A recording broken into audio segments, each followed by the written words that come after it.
반갑습니다.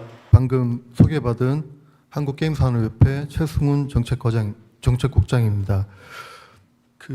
오늘 뜻깊은 자리에서 발표를 할 수 있게 기회를 주셔서 대단히 감사한 마음으로 참석을 하고 있습니다. 제가 한 17년 만에 게임산업협회에 다시 돌아와서 정책국장 일을 하게 됐는데요. 그리고 그중에 한 10년 정도는 게임 산업 밖에서 일을 했었습니다. 그래서 한 올해 이렇게 밖에 있다가 다시 돌아와 보니까 처음 느꼈던 거는 이게 공기가 바뀌었구나 하는 걸 느꼈습니다. 그게 어떤 의미냐면 제가 게임 산업에 있었던 협회에서 일을 하고 했던 한 14, 15년, 17, 18년 이전에는 굉장히 뜨거운 공기가 게임 산업을 지배하고 있었거든요. 굉장히 압축적으로 성장했고, 작은 회사들, 중견기업들 안에서 성공 신화들이 나오고 모두들 미래에 대해서 굉장히 희망적이었었습니다. 근데 저 돌아와 보니까 공기가 되게 차갑게 식어 있더라고요. 다들 미래에 대해서 되게 혼란스러워하고, 그다음에 중장기적으로 게임 산업이 어떤 방향으로 가야 될지 다들 좀 갈팡질팡하는, 그리고 미래에 대한 두려움이 많은 좀 그런 상황인 것 같습니다. 그래서 공기가 얼어붙었다는 느낌을 받았고요. 그래서 제가 오늘 발표하는 내용들이 좀 논쟁적일 수도 있겠지만 제가 받았던 느낌을 좀 솔직하게 전달하는 데 시간을 할애할 수 있도록 그렇게 하겠습니다. 그래서 제가 제목을 고민하면서 제일 중요하게 생각했던 단어는 도전입니다. 도전, 챌린지라는 말은 두 가지 의미가 있다고 생각하는데, 하나는 위기라는 의미도 있고요. 그다음에 또 하나는 말 그대로 도전한다는 의미도 있는 것 같습니다. 그래서 오늘 토론회의 전체 제목인 기로의 선이라는 데 대한 답이 게임 산업이 가야 될 답이 될 수도 있을 것 같고요. 그래서 그런 부분들 중심으로 해서 좀 솔직한 그런 발표가 될 수 있게끔 그렇게 좀 준비를 했습니다. 그래서 목차를 좀 보시면 제일 먼저 숫자들을 좀 보여드릴 겁니다. 다들 알고 계시는 굉장히 평범한 숫자들입니다. 그런데 그 숫자들이 가지고 있는 의미에 대해서는 깊이 생각 안 해보셨을 것 같거든요. 그래서 그 숫자들의 의미를 좀 정책적으로 어떻게 해석할 거냐 하는 걸 좀 말씀드릴 거고요. 그다음에 두 번째로는 좀 논쟁적인 얘기이긴 하지만 지금 한국 게임 산업의 현 주소가 어떤 일시적인 정체가 아니라 구조적인 정체, 그리고 성장 정체에 직면해 있다 하는 말씀을 좀 드릴 겁니다. 그리고 세 번째로는 지금 한국 게임 산업의 기업들이 어떤 도전을 하고 있는지 하는 부분들 말씀드릴 거고요.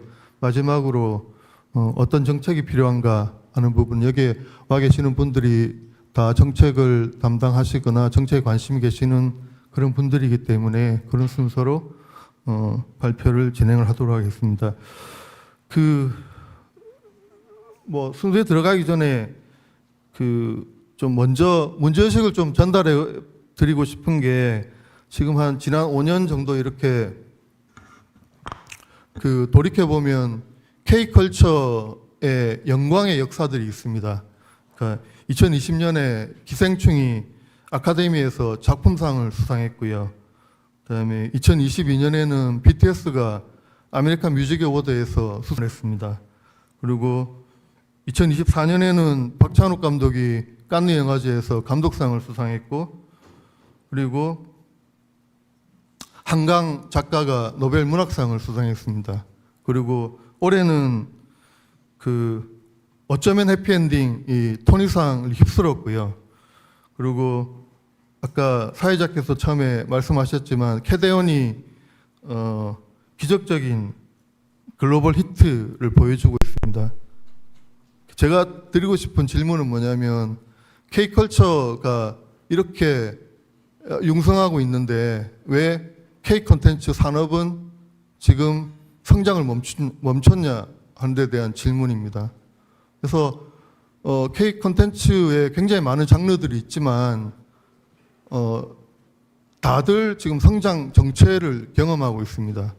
뭐 K-팝 정도 아직까지 성장률을 유지하고 있지만 대부분의 K 콘텐츠의 산업 장르들은 다 지금 정체에 들어가고 있습니다. 그래서 그 부분에 대해서 좀 우리가 한번 깊이 있게 한번 들여다봐야 된다는 말씀을 전하면서 게임 산업을 예로 좀 설명을 드리겠습니다.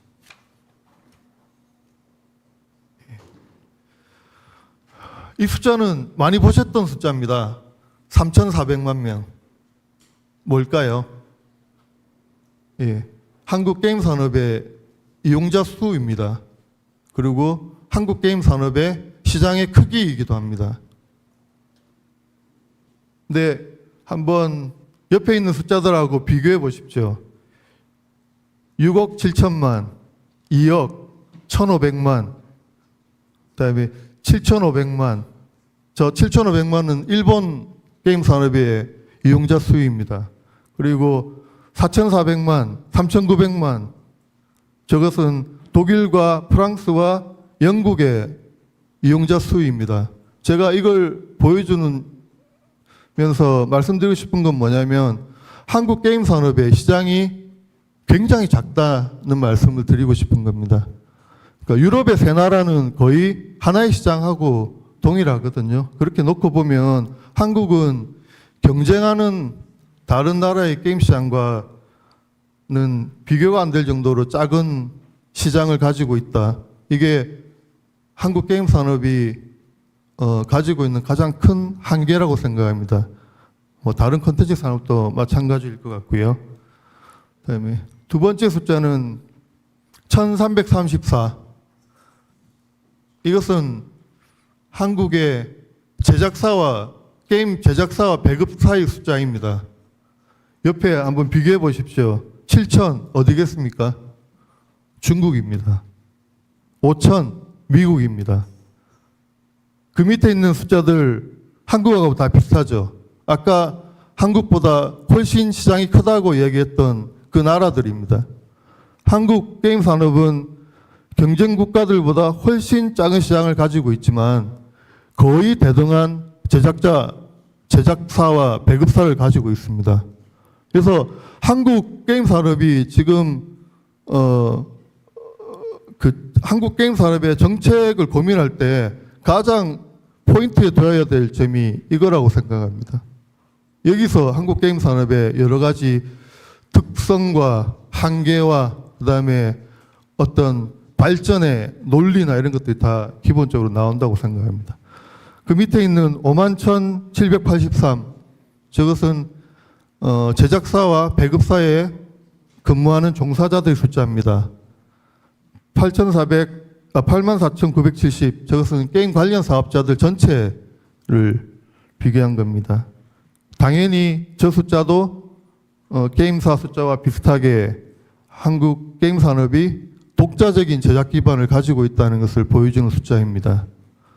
그 다음 걸 한번 보시죠.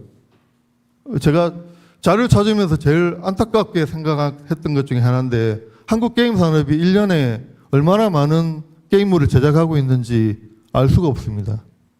지금 그것과 관련된 데이터가 없습니다. 이게 왜 있어야 되냐면 영화 산업 같은 경우에 한 150에서 한 170 정도가 굉장히 중요한 숫자입니다. 그 숫자가 어떤 의미냐면 영화 산업이 가지고 있는 독자적인 제작 기반이 유지되기 위해서 1년에 제작돼야 될 편수입니다. 그래서 그런 수치를 가지고 있는 게 산업을 정책적으로 고민하는데 굉장히 중요한데 우리는 아직 그 정도의 데이터를 가지고 있지 못하다는 좀 안타까운 생각이 들었습니다. 저 922는 게임을 등급위원회와 게임 콘텐츠 등급분류위원회가 작년에 2024년에 등급 분류한 숫자입니다. 618은 게임물 등급위원회가 등급 분류한 숫자입니다. 그런데 89만 3,986은 뭘까요? 작년에 한국게임법을 통해서 등급 분류된 게임물 전체 숫자입니다. 저 숫자는 그냥 데이터 덩어리일 뿐이지 어떤 정책적인 시사점도 우리한테 주는 건 아닌 것 같습니다. 저 안에는 굉장히 많은 게임들이 중복적으로 등급 분류되어 있을 거고요. 어떤 플랫폼을 통해서 서비스되고 있는가에 따라서 하나의 게임은 여러 개의 플랫폼을 통해서 서비스될 수 있으니까요. 기타 등등. 그다음에 그 밑에 있는 14,000이라는 거는 스팀을 통해서 1년에 서비스되는 신규 게임 수입니다. 그래서 저 정도 숫자 안에서 어디인가 한국 게임이 1년에 제작할 수 있는 제작하고 있는 게임의 편수가 있을 거고, 그다음에 제작해야 되는 편수도 있을 거고, 그다음에 바람직한 제작 편수 같은 것들이 있을 겁니다. 저것은 우리가 좀 더 고민해 봐야 될 그런 문제라고 생각하고요. 마지막으로 839조 83억 9,400억 달러일 겁니다. 그리고 2억 5,376만 달러. 이건 뭘까요? 빨간색은 한국 게임의 수출액입니다. 그다음에 파란색은 수입액입니다. 그래서 아까 중국 게임의 한국 시장 진출했다는 어떤 공포 같은 걸 이야기하셨지만 저 수출액과 수입액을 나눠보면 수입액은 수출액의 3%입니다. 그러니까 한국 게임 산업이 에 대해서 그런 걱정을 하는 것은 실제로 해외 게임들의 한국 점유율에 대한 걱정이라기보다는 한국 게임 산업이 가지고 있는 어떤 어려움 같은 것들을 상징하는 숫자라고 저는 생각을 합니다. 약간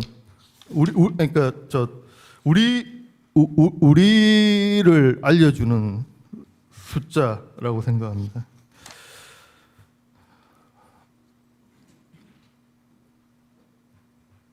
예, 이것은 많이 보셨을 겁니다. 이게 저희가 게임 백서가 아직 2024년 산업 통계를 내놓지 못하고 있거든요. 그래서 스테디스타라는 통계 사이트를 통해 가지고 얻은 수치인데 저게 한국 게임 산업의 매출액입니다. 134억 달러. 그리고 그 옆에 나와 있는 저 수치들은 다 제일 위에 있는 게 미국이고요. 그 밑에가 중국, 그 밑에가 일본, 예, 그 밑에가 영국, 그리고 독일, 프랑스, 인도 순입니다. 그래서 한국 게임 산업이 한 4위, 5위, 통계에 따라서 순위는 달라지긴 합니다. 그러니까 4위와 5위 사이의 의미는 크게 없다라고도 얘기를 할 수 있는데, 그래서 아까 처음에 보셨던 작은 게임 시장을 놓고 보면 여전히 대단한 성과를 나타내고 있는 산업이다, 이렇게 생각하실 수도 있을 것 같습니다. 그래서 이런 것들을 다 좀 숫자들을 정리하면서 좀 말씀드리고 싶은 것은, 처음에 말씀드렸듯이 한국 게임은 경쟁국들 가운데 가장 규모가 작은 시장을 가지고 있음에도 불구하고 게임 선진국들에 못지않은 규모의 기반을 갖추는 데 성공했습니다. 그래서 이게 한국 게임 산업이 가지고 있는 첫 번째 성공 스토리라고 생각하고요. 그다음에 두 번째는 이 성공이 어떻게 가능했는지, 어떻게 이 작은 시장에 아까 말씀드렸던 그 많은 제작사들 그리고 그 많은 종사자들이 일을 하고 있을 수 있는지, 두 가지입니다. 하나는 한국 게임 산업은 내수 시장에서 비즈니스 모델을 고도화하는 데 성공했습니다. 만약에 한국 게임 산업이 유럽이나 일본의 게임 업체들처럼 낮은 객단가의 그래서 단순한 비즈니스 모델로 서비스를 했더라면 그 게임 산업 시장 안에 많은 게임들이 진입하지 못하고 다들 고사했을 겁니다. 근데 한국은 게임 산업이 발전하는 과정에서 그 점점 더 경쟁이 치열해지면서 한 게임이 한 게임이 안을 수 있는 유저들의 숫자가 줄어드는 과정에 계속해서 객단가를 높이고 비즈니스 모델을 고도화하는 가운데 게임 산업의 좁은 내수 시장 안에 많은 게임들이 그 진입할 수 있는 그런 환경을 스스로 만들었습니다. 그래서 이 비즈니스 모델의 고도화를 통해서 더 많은 게임들이 시장에 진입해서 살아남을 수 있는 그런 환경을 만들어냈습니다. 두 번째로 그것만으로는 충분하지 않죠. 그렇다고 하더라도 한국 게임 시장은 너무나 작은 시장이니까요. 그래서 한국 게임 시장이 만성적인 공급 과잉과 시장 포화가 위기로 발전하지 않았던 이유는 매출 대비 높은 수출 비중 때문입니다. 얼마나 높냐면 최근 5년간 매출 대비 수출 비중은 550%에 육박하고 있습니다. 그래서 뭐 전체 콘텐츠 산업에서 게임이 가지고 있는 수출 비중이 높다는 것도 중요한 거지만 한국 게임 산업이 매출 비중에서 수출 비중이 높다는 것은 이 독자적인 제작 기반을 유지할 수 있다는 점에서 굉장히 중요한 문제입니다. 그리고 앞으로 한국 게임 산업이 더 발전하기 위해서 어떤 방향을 잡아야 되느냐 하는 것도 굉장히 명약관화합니다. 그러니까 이 높은 객단가를 계속 유지하면서 그다음에 해외 수출을 늘려나가는 그런 쪽으로 한국 게임 산업이 가야지 지금보다 더 성장할 수 있는 그런 게 가능하다는 거 논리적으로 그렇게 말씀드릴 수 있겠습니다. 예, 그리고 지금부터 보여드릴 데이터는 제가 게임 산업에 옛날에 있을 때는 한 번도 보지 못한 데이터입니다. 지금 제가 봤던 게임 산업의 데이터는 항상 우상향이었거든요. 뭐 2004년에 와우가 나왔을 때, 그다음에 2010년에 그 앱스토어 아이폰이 들어왔을 때 이때 일시적으로 정체가 있었습니다. 근데 그것은 뭐 전체 게임 산업 역사에서 보면 해프닝이고 일시적인 것이었고요. 근데 지금 같은 이런 우하향의 곡선은 저는 처음 보는데 보십시오. 2020년 정도의 정점을 찍고 나서 계속해서 지금 하향되고 있습니다. 그래프가요. 그리고 아까 말씀드렸던 한국 게임 산업이 독자적인 제작 기반을 유지하면서 성장할 수 있었던 그 비결, 수출 마이너스로 지금 가 있습니다. 그래서 지금 그 한국 게임 백서에서는 이 24년 매출을 다시 5.8% 증가할 거라고 예측을 하고 있습니다. 근데 제가 다른 국제적인 그런 통계 사이트에서 한국 게임 산업의 2004년 성과를 집계하고 있는 걸 보면 좀 신뢰하기 어렵다고 생각하고 있습니다. 그것은. 그래서 뭐 어떻게 나올지 지켜봐야 되겠지만 어쨌든 추세적으로 지금 정체하고 있다. 하향 정체하고 있다. 이렇게 말씀을 드려야 될 것 같고요. 당연히 주요 게임사들 영업이익도 나빠지겠죠. 그래서 주요 게임사 합산 영업이익이 20년에 3.8조 원이었는데 23년에 2.3조 원으로 하락했습니다. 그리고 19년에서 21년까지 주요 게임사 영업이익률이 뭐 25% 안팎이었는데 22년, 23년에는 10%, 20% 선입니다. 이게 왜 큰 문제냐면 나중에 말씀을 드리겠지만 지금 한국 게임 산업의 경쟁 시장이 바뀌고 있습니다. 옛날에는 한국 게임 산업이 중국이나 동남아나 이런 쪽에서 중저가 제품을 만들어 가지고 중저가 시장을 공략했습니다. 근데 지금은 한국 게임 산업이 어디를 공략하고 있냐면 유럽이나 북미나 일본 같은 곳에서 고부가치 게임을 만들어 가지고 고가의 제작비를 들여서 메인 시장에서 경쟁하고 있습니다. 그래서 이 주요 게임사들 영업이익이 나빠지고 있다는 것은 점점 더 게임사들이 그런 시장에 도전하기를 주저하게 만드는 환경. 아까 김성애 의원님께서 말씀하셨듯이 주요 게임사들이 내수 시장에 집착하게 만드는 그런 환경이 조성되어 있다, 이렇게 말씀드릴 수 있겠습니다. 그 다음 보십시오. 그 게임 산업의 매출이라는 것은 게임 이용자 수와 그 이용자가 이용하는 게임 시간에 비례합니다. 근데 지금 게임 이용자 수는 지속적으로 줄어들고 있습니다. 생각해 보면 당연하죠. 우리가 일상생활에 어떤 콘텐츠를 많이 이용하느냐라고 생각해 봤을 때 점점 게임 이용은 줄어들고 영상물 이용이 지금 늘어나고 있죠. 그다음에 젊은 청년들일수록 더 그런 경향이 짙고요. 그렇게 되면 당연히 게임의 이용 시간은 줄어들 수밖에 없는 거죠. 그러니까 그 생체 활동 시간과 경제 활동 시간 제외하면 나머지 시간을 모든 컨텐츠 산업이 그 시간을 가지고 경쟁하는 거거든요. 시간을 점유하기 위해서. 근데 다른 컨텐츠들의 점유가 늘어나면 당연히 게임 이용하는 게임 산업이 차지하고 있는 비중은 줄어들게 되는 거죠. 그래서 이런 것들 다 위기입니다. 그리고 좀 정성적인 것들 좀 말씀드리면 아까 말씀드렸듯이 의원님께서 말씀하셨듯이 확률형 아이템 의존함에 따라서 신규 IP 개발은 부진해지는 거죠. 그리고 두 번째는 우리 본질은 모바일 게임 내수 시장입니다. 근데 모바일 게임 내수 시장의 성장이 지속적으로 둔화되고 있습니다. 23년 모바일 게임 매출액 주요 게임사들 9.2% 감소했습니다.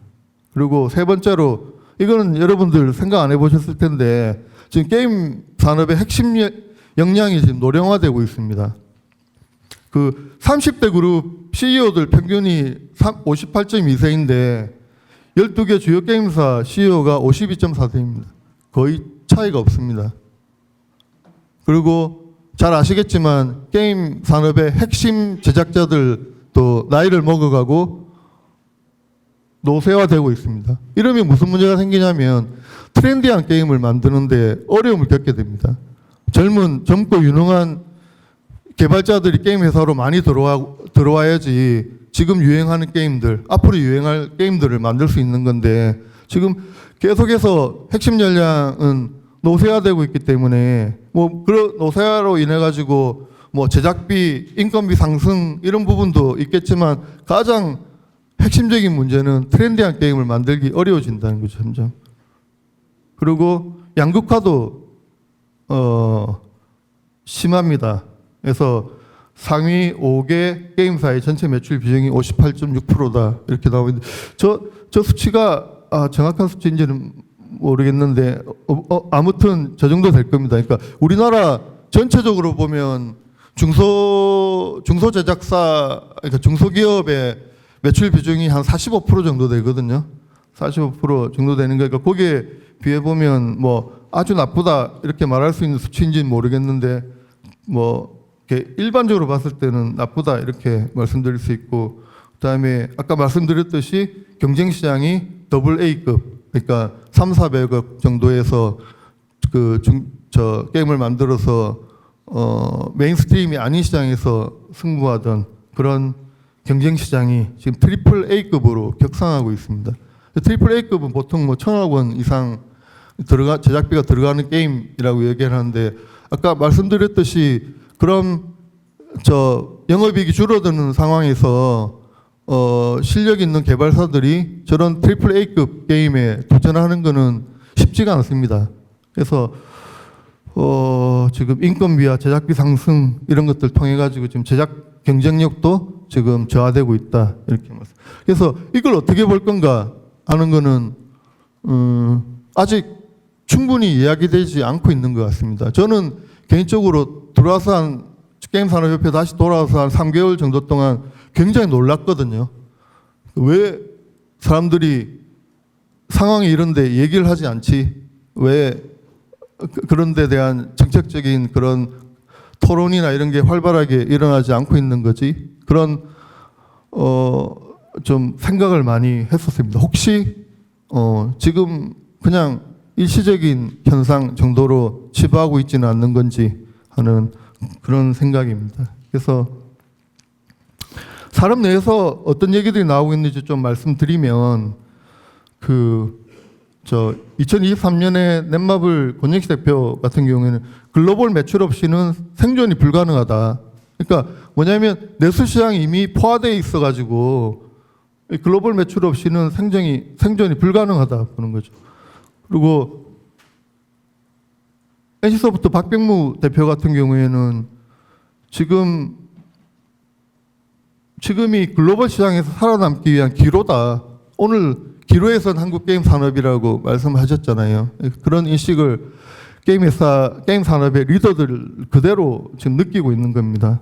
그리고 넥슨의 강대현 대표, 김정인 공동대표 같은 경우에 변화가 없으면 미래가 없다라고 얘기를 하고 있습니다. 어떤 변화일까요? 이제까지 하던 방식으로 하면 안 된다는 거죠.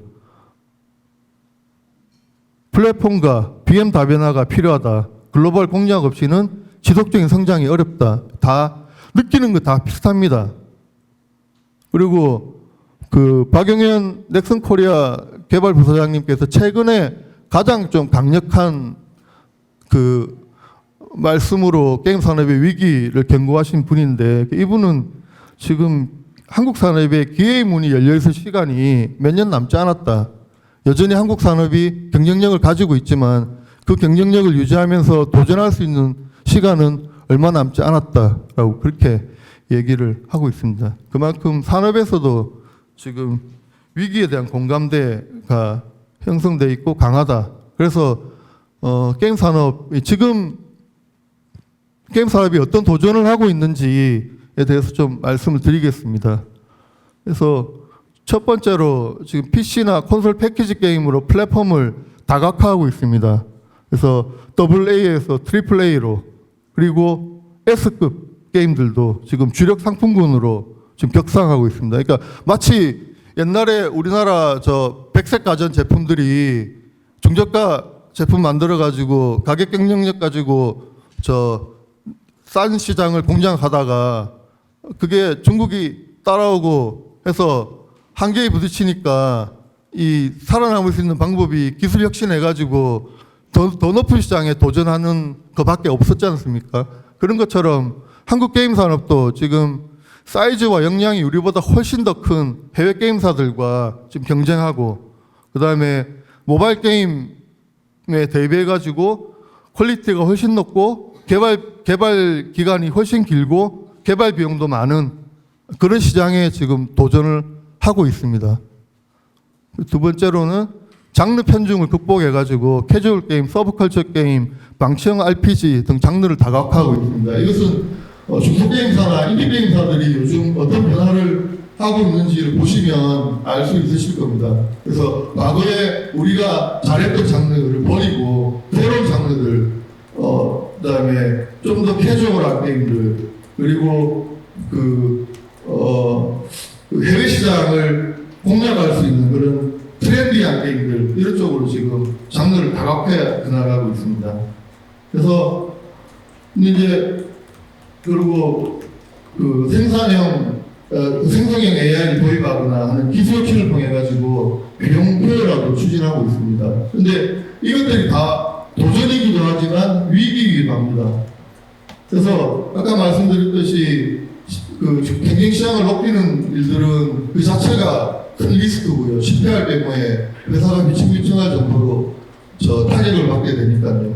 그리고 장르 다각화하는 것도 해외 게임사들이 이미 그 장르를 선점하고 있는 경우가 많기 때문에 그리고 아까 말씀드렸듯이 전체적으로 개발 역량들이 노후화되다 보니까 이 트렌디한 게임을 만들 수 있는 개발 역량을 확보하기가 굉장히 어렵습니다. 그래서 그런 부분들, 그 다음에 생성형 AI나 기술 혁신을 도모하는 것들도 결국은 구조조정이나 이런 것들 따라오기 때문에 지금 핵심 역량들을 유지하면서 그런 구조조정을 해내고 비용을 절감하고 하는 것들은 굉장히 어려운 도전입니다.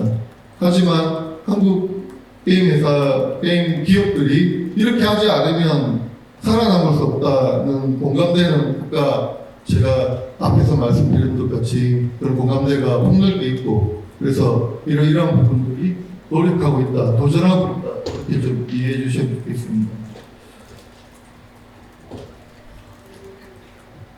예, 그래서 지금 어떤 정책이 필요한가,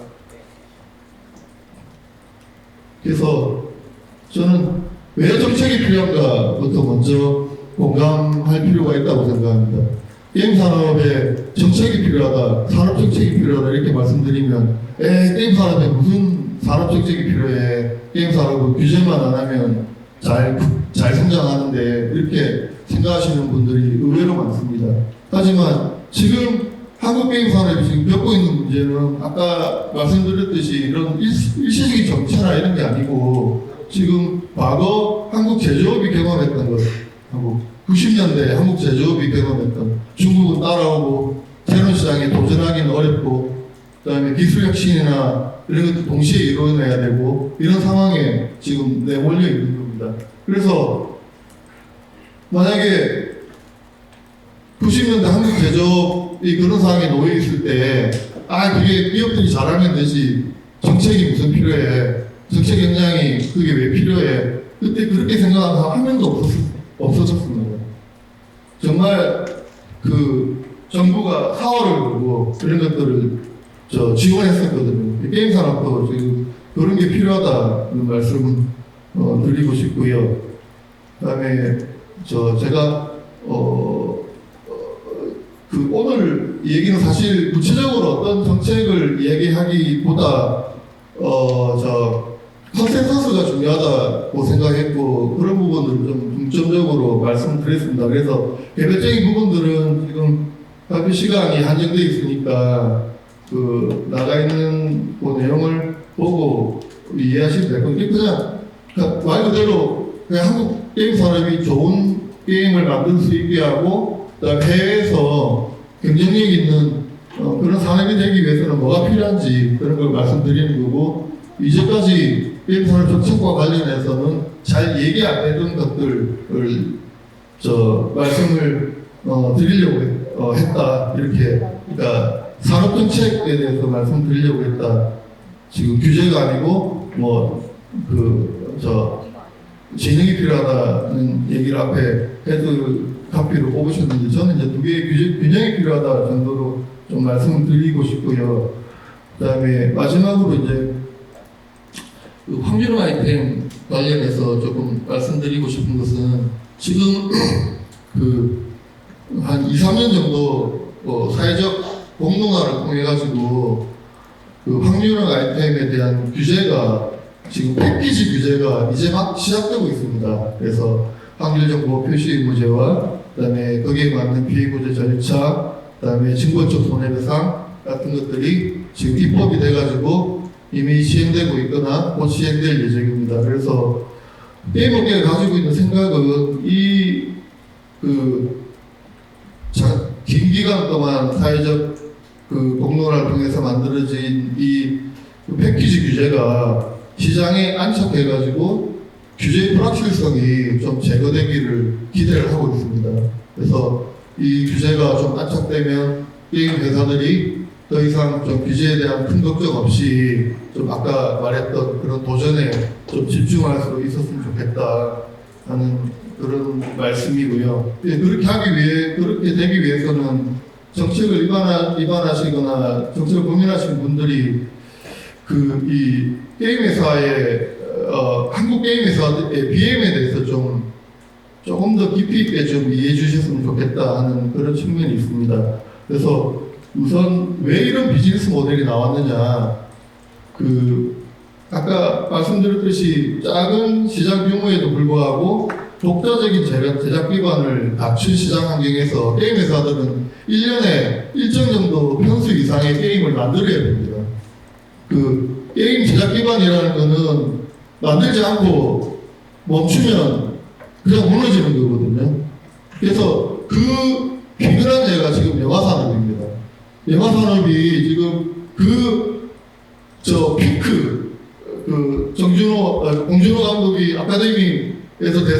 받고 그다음에 깡리에서 감독상을 받고 했던 그 피크에서 지금 그 반토막이 났거든요. 한 4조대에 가 있던 매출이, 영화 매출이 지금 1조 원대 후반으로 떨어지고 있습니다. 왜 그러냐면 그 제작 편수를 유지할 수 없었기 때문입니다. 그래서 그렇게 되면 제작 기반이 무너지거든요. 그래서 지금 이 제작 기반을 유지하기 위해서 게임사들이, 일반적인 해외 게임사들이 가지고 있던 엔트리피에 대한 비즈니스 모델로는 한국이 주력했던 그 라이프 사이클이 길고, 그 다음에 유저들의 이용 시간이 길고, 그 다음에 유저들의 게임에 대한 충성도가 높은 이 게임들을 시장에 많이 진입시킬 수가 없는 거죠. 생각해 보십시오. 지금 게임 시장을 딱 놓고 봤을 때 월 정액으로 게임 시장 안에 안착할 수 있는 게임이 몇 개나 되겠습니까? 그래서 게임 회사들이 택했던 것은 더 작은 유저들이 들어오고 더 동점률이 떨어지더라도 이 객단가를 높이는 형태의 비즈니스 모델 고도화를 통해 가지고 다수의 게임들이 시장 안으로 들어올 수 있게 그렇게 그 비즈니스 모델을 개발해 왔던 겁니다. 개발해 왔던 거고, 그런 걸 통해 가지고 그게 이제 논리적으로 어떤 거냐면 엔트리 피를 받는 게 아니고 미래의 게임 이용 시간을 현재 아이템 스탯으로 환원해 가지고 아이템으로 판매하는 방식입니다. 그래서 저는 그게 한국 게임 산업이 관해놓은 굉장히 혁신적인 비행이라고 생각하고요. 그리고 이게 게임 산업의 발전 어떤 과정에도 굉장히 잘 맞는 비즈니스 모델이라고 생각합니다. 그래서 한국적인 성장 모델을 제시한 거죠. 근데 저는 한국 게임 시장 산업이 해외로 좀 더 성공적으로 더 뻗어나갔다면 그 아이템 판매 모델에 대한 의존도가 지금처럼 높지는 않았을 거라고 생각하거든요. 근데 어쨌든 결과적으로 2010년대 중후반 이후부터 이 내수시장 포화로 아이템 판매 경쟁이 격화되면서 그 게임 회사들이 판매 촉진을 위해서 경품기법을 도입했고, 이 과정에서 판매 아이템이 보편화됐고, 그러면서 굉장히 과도한 객단가 경쟁과 BM이 필요 이상으로 초고도화되는 결과를 초래한 거죠. 그래서 제가 말씀드린 건 어떤 거냐면 이 시장의 출발점에서 게임사들한테 다른 선택지가 없었다 하는 것은 게임 회사들이 내재적으로 가지고 있는 인식인 것 같습니다. 근데 바깥에서 보면 그것은 분명히 그 과도한 측면이 있고, 그다음에 여러 가지 문제점들을 가지고 있는 거죠. 그래서 그런 부분에 대해서 게임 회사들도 충분히 인식하고 있고, 왜냐하면 이 내수 시장에서 객단가 경쟁하고 내수 시장에서 비즈니스 모델 고도화하는 형태로 산업이 그런 방향으로 포커싱이 되면 미래가 없다는 것을 게임 회사들이 잘 알고 있기 때문입니다. 그래서 게임 회사들 같은 경우에 내부적으로 유용자들의 불만이 고조되고 있는 것도 두려움을 가지고 보고 있고, 그다음에 독점 게임 유형에 대한 의존도가 심화되는 것에 대한 문제의식도 있고, 그다음에 내수 시장이 고착화되는 것들. 그거는 여러분들이 인기 게임 인기 게임 랭크 같은 걸 보시면 1년 내내 큰 변화가 없는 그런 랭크를 보실 겁니다. 그래서 그런 부작용에 대한 사업 내부의 자각과 그다음에 앞서 말씀드렸던 도전과 관련한 긍정적 변화의 흐름이 나타나고 있다 하는 것을 좀 깊이 좀 이해를 하시면서 학력 아이템에 관한 그런 문제들 좀 들여다보셨으면 좋겠다 하는 그런 말씀을 좀 드리면서 오늘 발표는 끝내도록 하겠습니다. 감사합니다.